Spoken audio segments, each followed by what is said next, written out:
tidak kuat nyonggo amanah. Lepaskan saja, tidak usah ngengkel, tidak bakal. Terkait pembatalan dari putusan Pengadilan Agama Kabupaten Kediri yang memutus cerai. Mama jangan kalah sama papa. Iya. Yang jelas-jelas nyata telah ditelantarkan adalah Bu Emi.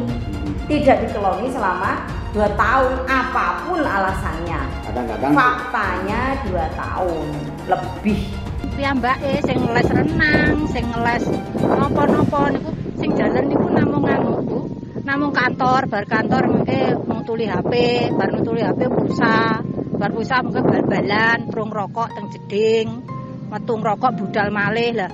Sapa ngerti kados ngeten tibake niku omonge nggih percayane tiyang omahan niku kan piyambake intel. Ngene Mbak Emi muga-muga Emi paling ana kuat, slamet, iso ngurus anake ngantek dewasa, ngantek iso sukses kaya palik-palike kuwi dadi pegawai kabeh, dadi polisi, dadi tentara, dadi kami tuwa. Muga-muga anake ditelantarne Pake wis ra ngurusi kuwi. Muga-muga iso sukses kaya Pakdene palik-palike kuwi ngono lho Bu. Sejak ditinggal bapak, saya berusaha mandiri sendiri dengan cara saya bertani mengelola sawah ya, pemberian orang tua saya. Oh, jadi sawahnya memang sudah ada ya? Sudah ada. Itu padi atau apa? Ya, cabai, jagung itu yang mesti. Terus masalah modal sejak ditinggal suami, orang tua saya yang bantu orang tua saya. Jadi, masalah modal. Jadi memang pada saat proses pas putusan itu sampean nggak hadir karena anaknya sakit ya katanya? Iya, memang opname di Bayangkara anaknya. Jadi memang tiba-tiba langsung putusan akhirnya? Iya, udah anak sakit, buku putusan datang, ya sudah saya langsung mengajukan banding dan angkat kuasa Bu Fatma. Itu saja Bapak. Selamat malam. Saya malam ini berbahagia sekali kedatangan 2 bidadari yang statusnya hampir mirip-mirip begitu. Selamat malam Mbak Emma. Selamat malam Mas Ferry. Kok kelihatannya masih segar gitu? Habis dapat jamu. Oh, sudah berjamu. Jamu pahit banget hari ini. Tapi sudah makan daging toh? Daging sate atau kebetulan puasa daging. Oh, puasa daging. Iya. Apa namanya? Diet? Enggak, puasa aja. Oh, puasa. Khusus daging. Itu mungkin langkah-langkah yang kalau nanti menghadapi berbagai macam serangan ya, itu bisa ya gitu. Iya. Agar sakti. Kalau lagi ini ya, artinya di era pandemi ini juga tetap melakukan kegiatan ya, ya? Tetap. Cuma kita kan lebih menjaga diri. Maksudnya gini, kalau konsumsi berlebihan juga tidak bagus. Lebih menjaga kesehatan itu kan harus imbang. Artinya memang tidak makan sate kambing gitu ya? Tidak. Ya, kan memang posisi suami agak jauh itu kan jadi. Oke, bisa bicarakan yang lain. Ya, rupanya saya kedatangan seorang lawyer, Mbak Emma, ternyata punya klien namanya Emi. Ya, malam Mbak Emi. Selamat malam. Sehat Mbak Emi? Alhamdulillah sehat. Kok kelihatannya pandangannya agak kabur, apa lagi mencari sesuatu? Ya, mencari keadilan. Demikian tadi. Inilah sebuah prolog di rumah Bang Ferry. Muncul salah satu kasus terkait rumah tangga, dan ini Mbak Emi mungkin asal muasal kok ada gugatan cerai ini Mbak Emi. Kronologinya dulu sampai membangun rumah tangga sudah punya anak Mbak Emi ya? Alhamdulillah sudah. Berapa Mbak Emi? Alhamdulillah juga. 2. Nggak ada tambahan gitu setelah itu? Insya Allah. Jadi Mbak Emi ini istri seorang anggota polisi ya? Berarti Bayangkari Mbak Emi ya? Ya betul Pak Ferry. Jadi biasanya ikut juga kegiatan-kegiatan Bayangkari gitu? Iya ikut. Sejak kapan Mbak Emi kok ditinggal bapaknya? Sejak Februari 2018. Bapak sudah meninggalkan saya bersama 2 anak. Jadi anak-anak Ikut saya semua. Tapi tiba-tiba di tahun kedua ada gugatan gitu. Iya, tahun 2019 bulan Juli Ada gugatan. Gendut ini menggugat cerai talak saya. Padahal sampai waktu itu mencari bapaknya itu sudah cukup panjang gitu ya. Iya. Kalau ditanya anaknya, bapaknya nggak pernah ngaku. Tapi ketemu sama anaknya gitu. Iya. Tapi nggak pernah ketemu sama panjenengan. Mboten nate. Oh gitu. Jadi nggak kangen juga 2 tahun itu, Mbak? Ya nggak tahu, bapaknya itu nggak pulang. Oh. Kalau istri kan di rumah sama anak-anaknya kan sudah damai, Pak. Artinya konsisten di rumah begitu ya. Iya. Konsisten tetap menjaga anak-anaknya gitu. Iya. Menjadi ibu rumah tangga yang baik lah. Jadi gugatan itu setelah 2 tahun muncul di gugatan talak dari suami. Iya. Cerai talak itu saya sudah lapor ke pihak propam waktu ada panggilan PA pertama kali itu, tapi nggak ada respon. Nggak ada respon dari propam bahwa karena kan ada ikatan dinas begitu. Biasanya kan harus ada kalau sudah tidak ada kewajiban seorang suami pada istrinya kan bisa dilaporkan juga oleh istrinya kan. Iya. Padahal kan nyata-nyata kalau saya ini sebagai istri juga memenuhi kewajiban sebagai istri. Kayak bapak kan dulu berdinas di Papua. Oh, pernah berdinas di Papua? Iya, berdinas di Papua tahun 2000. Tahun 2000. Tapi ibu ikut nggak? Ibu Eminya ikut ke Papua juga? Iya, ikut mendampingi bapak. Terus 2008 bapak pindah ke Jawa. Pindah ke Jawa ya, ke kampung asalnya ini di Kediri ini ya? Kediri, di rumah saya. Nah, 2008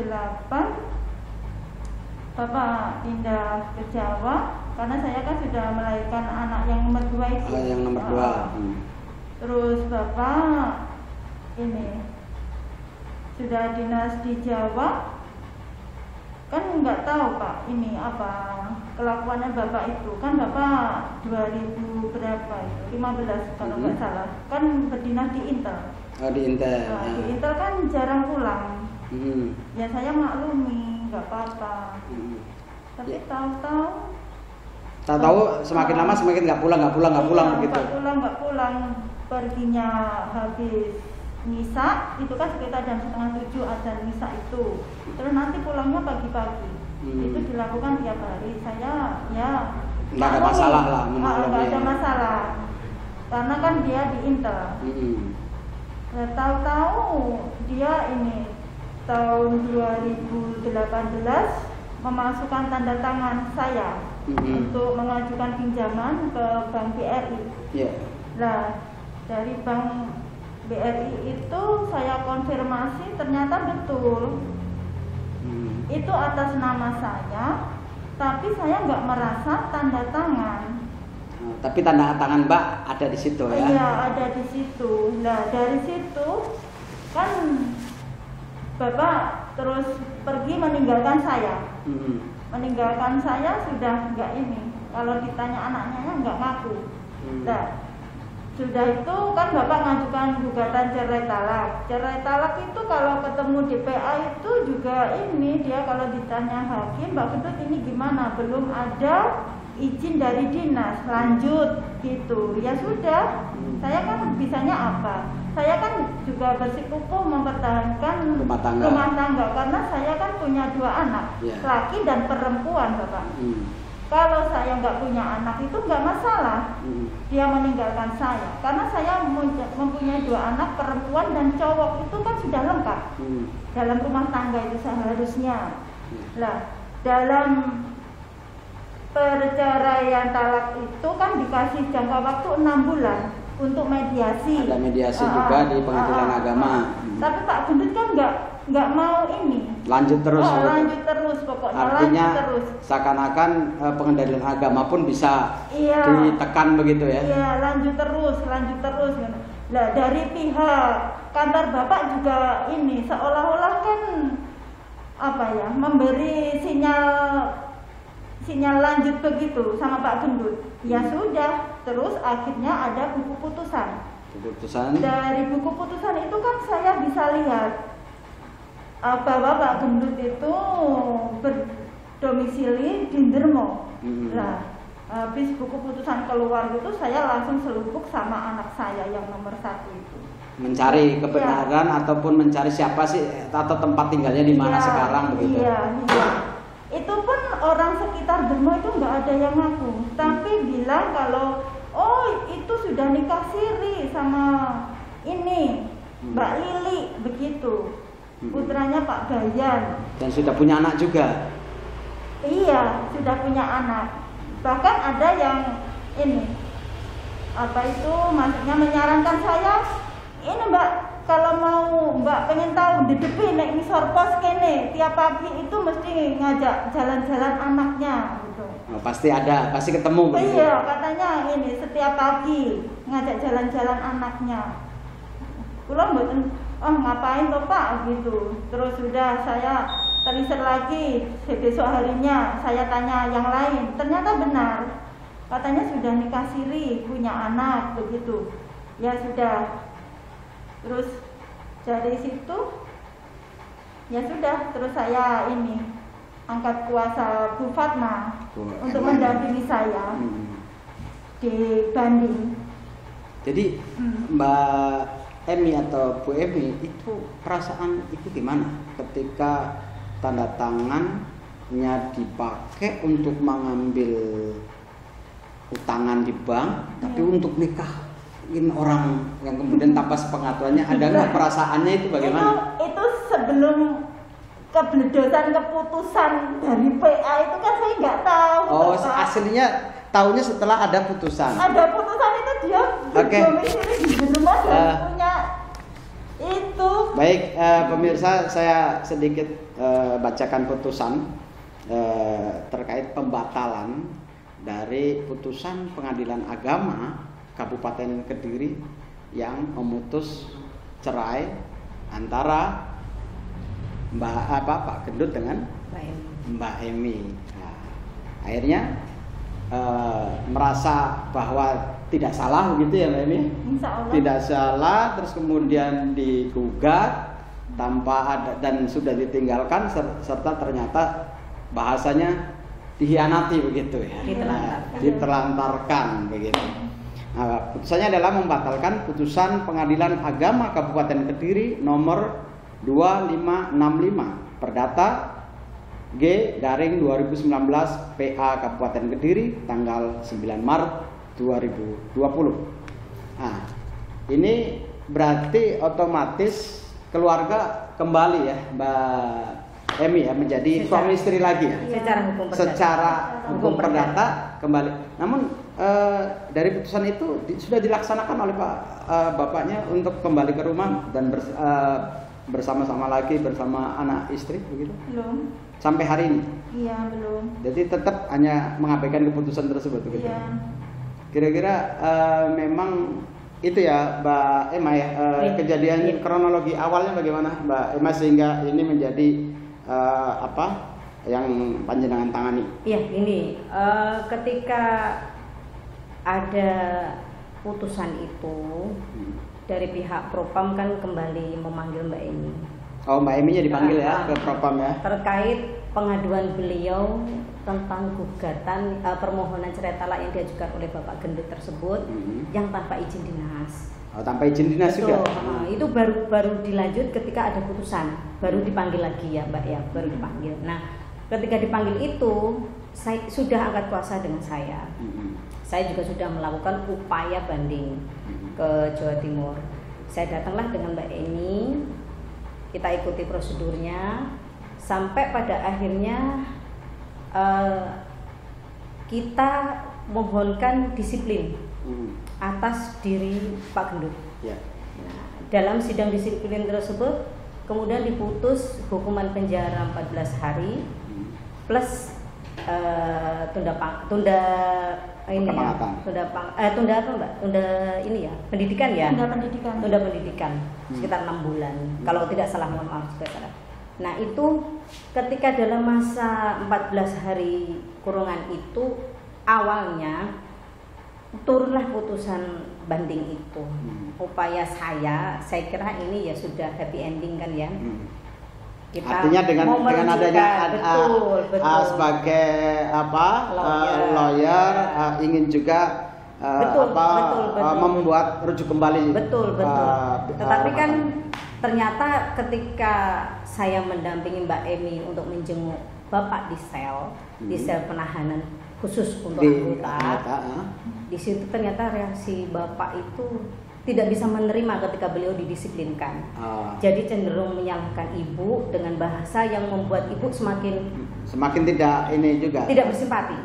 Jadi dengan perlantaran sekian tahun ditambah ibu menerima fakta di lapangan di Desa Dermo seperti tersebut, kemudian jawaban dari Kelurahan Dermo ketika kita tanyakan perihal masalah tersebut, kemudian disebutkan pada poin jawaban keempat bahwa ada 2 orang anak yang statusnya tanpa ayah gitu, dimasukkan ke dalam register kakak baru. Jadi penambahan anggota baru dalam kakak.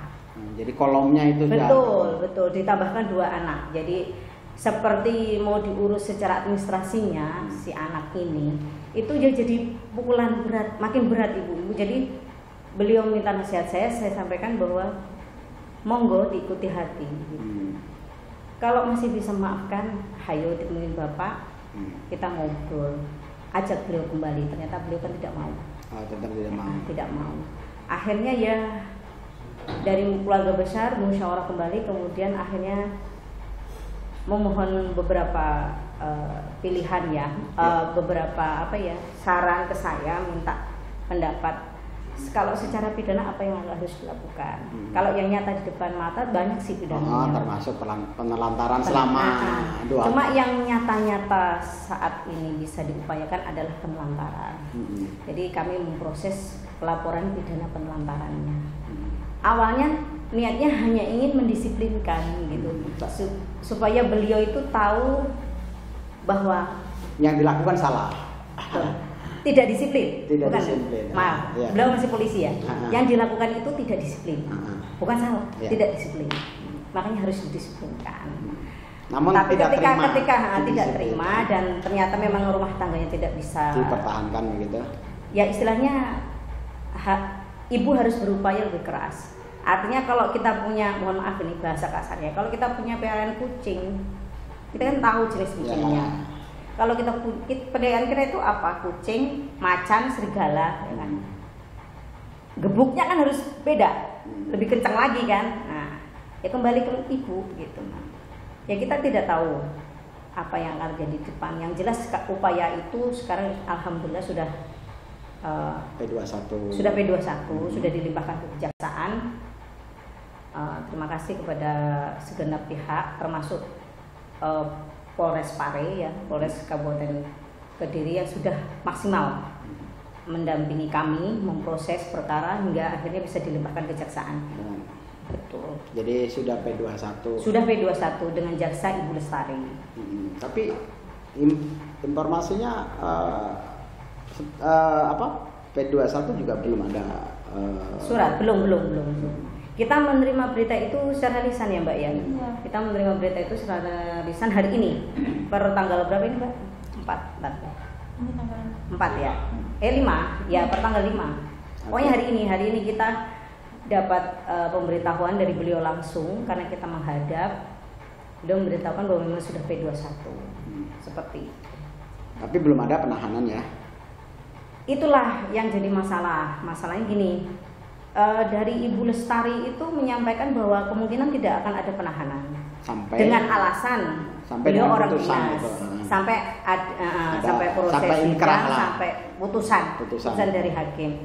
Cuman dari saya sebagai lawyer, sebagai penasihat hukum, mohon maaf karena ini pidana ya, sebagai penasihat hukum saya merasa seharusnya ada penahanan karena gini, dalam proses ini saya merasa ada yang Ada janggal. dirugikan. Ya, ada hal-hal yang tidak sepatutnya terjadi. Ada intimidasi, ada ancaman-ancaman, bahasa-bahasa halus yang menyudutkan saksi korban, yakni si anak. Katakanlah si bapak itu mengirimkan pesan message ke anak. Pada anak kan posisinya sebagai saksi korban. Jadi selain ibu itu ada anak, ada neneknya yang tahu persis kapan ditelantarkan segala macam ini. Nah, si anak ini di WA oleh pihak bapak. Selamat ya, buah dari 3 kejujuranmu. Akhirnya ayahmu sudah ditetapkan sebagai tersangka dan akan dipecat dari pekerjaan.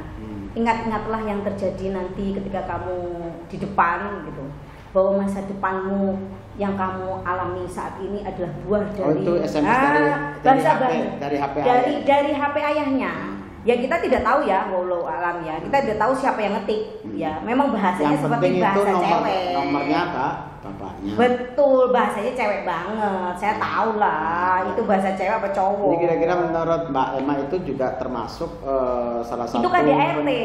bentuk. Itu KDRT itu. Apalagi posisinya sebagai korban, saksi dan korban. Ketika seorang saksi ditekan seperti ini, ya tidak fair lah. Makanya tersangkanya harus ditahan supaya tidak mempengaruhi objektivitas dari saksi. Ini sangat mempengaruhi, apalagi secara emosional kan ada kedekatan antara anak sama bapak. Jadi harapan dari kuasa hukum tetap ditahan saja, ditahan saja.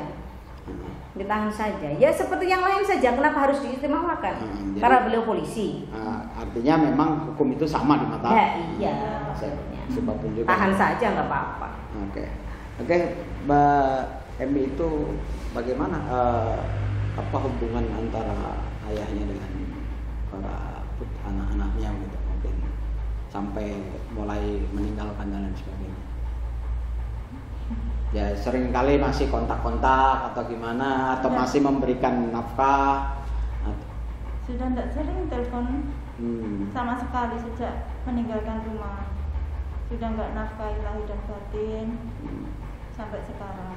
Padahal sudah putusan ini sudah menjadi suami istri kembali kan setelah pengadilan agama tinggi Jawa Timur kan. Iya. Tapi bapaknya kan masih tetap itu. Kalau ngasih uang jajan anaknya juga di jalan, nggak mau ke rumah. Satu anak dapat 400.000. Dikasih uang saku 400.000 satu anak. Satu anak. Iya. Jadi kalau sama anak masih ada komunikasi, tapi kalau sama Mbak Emi sudah tidak. Tidak pernah sama sekali bapaknya. Harapan dari Mbak Emi apa untuk kasus Mbak Emi dengan suami? Artinya ini adalah badai rumah tangga istri polisi, ternyata tidak hanya dialami oleh masyarakat pada umumnya, namun istri anggota polisi tapi juga umumnya istri polisi mengalami itu. Loh, Jadi tidak dialami masyarakat pada umumnya, tapi istri polisi umumnya mengalami. Jadi tahu ya semua, artinya 2 tahun ditinggal, tiba-tiba ini mungkin perasaan Mbak Emi bagaimana? Mungkin keluh kesahnya bagaimana? Harapannya.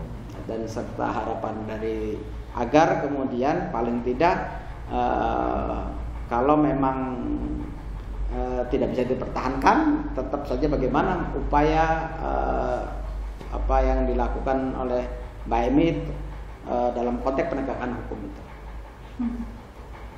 Setiap mediasi dimanapun, katanya komandan itu kan Pak Gendut punya prinsip, saya juga punya prinsip. Kalau prinsipnya Pak Gendut gimana? Kalau Pak Gendut mengajukan gugatan cerai itu kan juga prinsipnya Pak Gendut, haknya Pak Gendut. Saya sekarang juga punya prinsip dan hak saya juga. Kalau Pak Gendut bersikukuh nggak mau pulang, ya sudah. Ya saya menuntut keadilan demi anak-anak saya. Jadi intinya kan anak-anak tetap butuh sosok bapaknya, sosok ayahnya, sosok pelindungnya. Iya, tapi bapaknya nggak mau tahu. lepas dari tanggung jawab. Kan anak-anaknya kan maunya bapaknya kan di rumah, biarpun 1 jam, 2 jam itu kan maunya di rumah. Tapi sampai detik ini tidak pernah pulang. Walaupun pas keputusan ini tidak sama sekali. Sama sekali. Kemarin pulang diantar sama Kapolsek, minta pengawalan Kapolsek. Aduh, memalukan. Jadi artinya dengan Mbak Emma, mungkin satu harapan dari Mbak Emma selaku kuasa hukum dalam konteks hari ini bagaimana kemudian penegakan hukum terhadap siapapun juga di dalam. Ya, kalau maksimalnya untuk penelantaran seperti ini kan KDRT masuknya ya ke KDRT seperti ini itu 3 tahun penjara.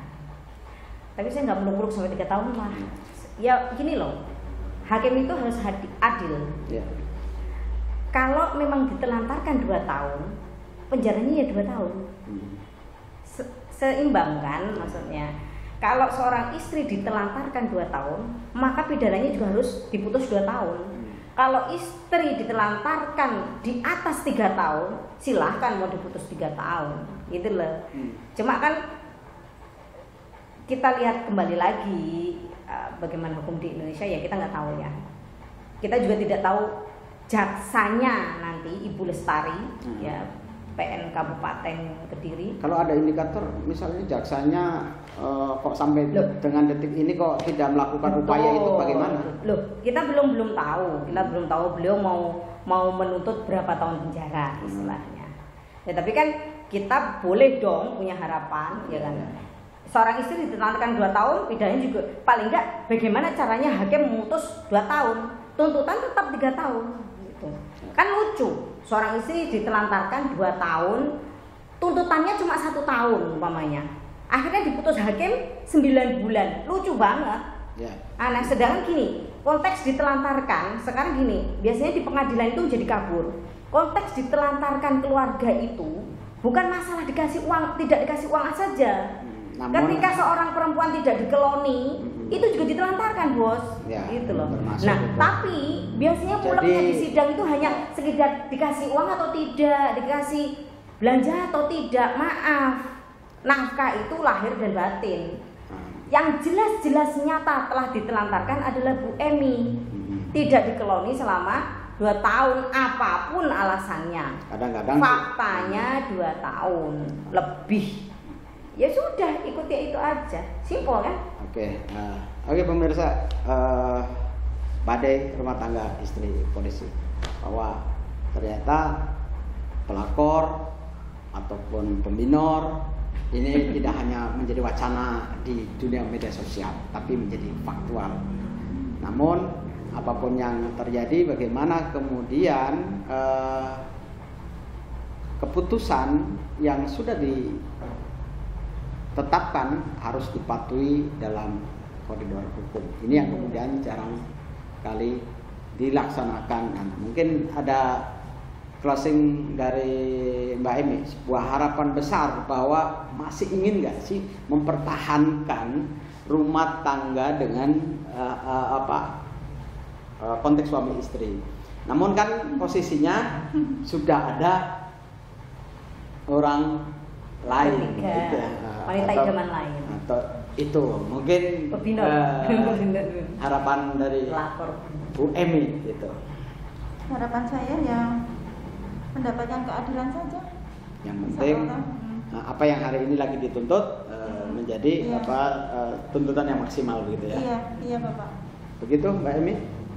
Mau ada yang mau disampaikan? Ada yang mau disampaikan yang lain selain ini terkait dengan ada yang mau disampaikan ke keluarga? Saya mau mengucapkan terima kasih ke pihak kepada Bapak yang berdinas di Polres Kediri, yang bertugas di PPA atas nama Bapak Oni sama Bapak Roy yang sudah sukarela datang ke rumah untuk melakukan proses penyidikan. Yang kedua, saya mengucapkan terima kasih pada kedua orang tua dan adik-adik saya yang mendukung saya. Karena posisi saya sebagai wanita hanya petani, seolah-olah saya tidak punya kekuatan untuk melawan suami yang seorang. Astagfirullahaladzim. Ya, mudah-mudahan itu bisa diberikan. Saya juga berterima kasih pada kedua anak saya yang memberi semangat. Mama jangan kalah sama papa. Iya. Insya Allah semua saya pasrahkan kepada Allah. Fardhuillallah wa Rasulullah. Saya tidak takut biarpun kamu anaknya negara, seorang polisi, seorang pejabat, saya nggak takut. Udah itu saja Pak Ferry. Oke. Ya, itulah pemirsa duka menjadi seorang istri polisi yang kemudian ternyata tidak memiliki komitmen dalam membangun bahtera rumah tangga. Kalau dari Mbak ini untuk mengawal kasusnya Mbak Emma ke kalau, Mbak ini apa saja? Kalau kasus-kasus seperti ini, katakanlah tadi judulnya ya kita bikin judul badai rumah tangga istri seorang polisi lakukan. Ya gini loh, seorang aparat pejabat negara dalam hal ini kepolisian. Tahu hukum ya. Tugasnya kan mengayomi masyarakat. Beliau itu anak bangsa dan tugasnya mengayomi masyarakat.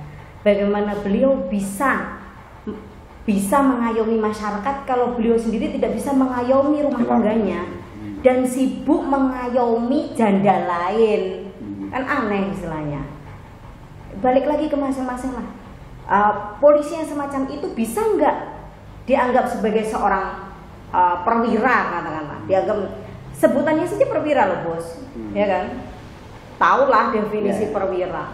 Artinya lebih cerdas daripada tinggi banget loh maknanya seorang perwira itu. Bukan hanya gagah, pintar, mengayomi, melindungi, melayani, perwira loh. Ya kita balik lagi, pantas nggak seorang yang seperti itu? Jadi ketika seorang istri menuntut sampai sedemikian, bahkan seolah-olah kayaknya dia benar-benar ingin istrinya itu berusaha suaminya dipecat. Ya kenapa tidak? Kalau menurut istrinya itu sepadan gitu loh. Memang itu sudah tidak pantas jadi perwira, tidak usah jadi perwira. Gitu. Kalau tidak kuat nyonggo amanah. Lepaskan saja, tidak usah ngengkel. Tidak bakat. Karena setiap jabatan itu memilih tuannya. Ketika seorang seorang yang diberikan amanah itu tidak kuat, menyangga amanah yang diberikan kepadanya, berarti sudah bukan jodohnya. Oke, intinya nanti kita tunggu. Betul. Dari karena sudah P21. Iya, kita tunggu bagaimana kejaksaan dalam hal ini Ibu Lestari. Kita tunggulah berapa tuntutannya ya. Kita memikirnya maksimal bos 3 tahun. Putusnya minimal hakim memutus 2 tahun. Udah puas kita. Ya kan? Menelantarkan 2 tahun, itu hukumannya juga 2 tahun, seimbang gitu. Oke, pemirsa, malam ini saya memang sangat berbahagia sekali ditemani oleh 2 sosok perempuan hebat. Sekalipun statusnya hampir mirip-mirip begitu. Yang satu ini suaminya juga jarang pulang. Tapi kadang juga dia menterlantarkan juga Mbak Emma. Tapi karena masih ada chemistry ya. Masih sering ketemu ya sama suaminya bolak-balik. Yang mana tuh? Bukannya temenmu itu. Jadi Mas Jamalnya masih sering ketemunya di. Alhamdulillah sehat. Pertemuannya luar biasa antara Jawa Timur dan Jawa Barat, ketemunya masih di Jawa pacaran. Tengah. Masih pacaran. Jadi selamanya pacaran. Jadi begitu hanya telepon masih oke, masih punya komitmen. Yang Amin. Ibu Emi rupanya hal-hal yang berbeda. Sekalipun diputus kembali ke suami istri, namun statusnya masih tanda tanya. Ya kalau nggak bisa dipulangkan dikandangkan lah. Ya mudah-mudahan ini menjadi satu catatan kepada para suami untuk tidak menterlantarkan keluarganya gitu. Untuk tidak, artinya memiliki komitmen. Oke lah, di dalam dunia media sosial banyak juga yang bohai, banyak juga yang ini, namun tetap ingat kepada keluarga, menjadi satu imam yang baik.